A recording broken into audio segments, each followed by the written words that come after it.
Pergerakan market pada saat ini masih dipengaruhi oleh hasil katalis pekan lalu ya, yaitu data ketenagakerjaan AS. Di sini kalau saya mau merimain kembali, di sini untuk data ketenagakerjaan AS yang dirilis pekan lalu menunjukkan tanda-tanda bahwa pasar tenaga kerja mulai melambat. NFP tercatat di minus 23.000. Ini jauh di bawah ekspektasi yang 85.000. Sementara pertumbuhan upah juga melambat menjadi 0,1%. Memang tingkat pengangguran turun tipis ke 4,1%, tapi pasar lebih banyak memperhatikan lemahnya penciptaan lapangan kerja dan melambatnya kenaikan upah. Kondisi ini membuat pelaku pasar semakin yakin bahwa The Fed tidak akan urgensi untuk kembali menaikkan suku bunga di September mendatang, sehingga sentimen ini cenderung memberikan dukungan bagi harga gold ya. Selanjutnya perhatian pasar akan tertuju ke data CPI AS yang dirilis di Wednesday atau Rabu mendatang. Nah, konsensus yang diperkirakan inflasi tahunan ini turun dari 3,5% menjadi 3,4%. Sementara inflasi bulanan diperkirakan hanya 0,1% ya.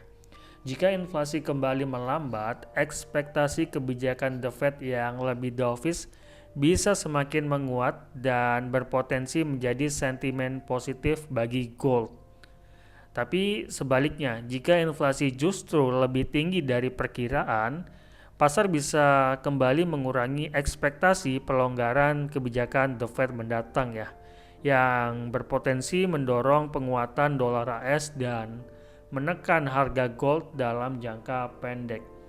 So, seperti itu, perlu kita pantau hasil dari CPI di hari Rabu malam ya, yang dapat mempengaruhi dari hasil dari kebijakan The Fed ke depannya, ataukah menaikkan atau menahan atau menurunkan suku bunga di September mendatang, seperti itu.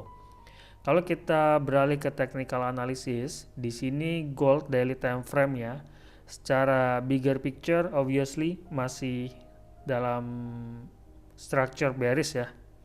Di sini merupakan lower high, lower low, lower high, lower low, lower high, lower low, and then kenaikan saat ini berpotensi sebagai area lower high. Sejak pekan lalu, gold ini mengalami kenaikan yang cukup signifikan ya, sehingga memaintain harganya di atas SMA 50. Saat ini harga sedang meretest area resisten dari internal swing high sebelumnya, dan apabila harga berhasil close breakout di atas resisten, potensi untuk gold ini mengalami kenaikan lebih lanjut ini bisa terjadi ya, at least terdekatnya di 0,5 sampai 0,618 Fibonacci seperti itu. Dan apabila terjadinya rejection dari si resisten, potensi untuk pullback lebih lanjut ini dalam jangka pendek bisa terjadi seperti itu. So ya, secara bigger picture trennya masih bearish ya. Jadi kenaikan di internal ini masih bisa dibilang sebagai technical pullback ya, kecuali ketika harga berhasil breakout dari swing high sebelumnya atau lower high sebelumnya. Ini dapat merubah structure yang sebelumnya bearish menjadi bullish. Tetapi kalau kita melihat pada saat ini jaraknya masih sangat jauh ya. Seperti itu. Nah, kalau kita melihat di time frame 4 jam ya, di sini terlihat ini merupakan resisten.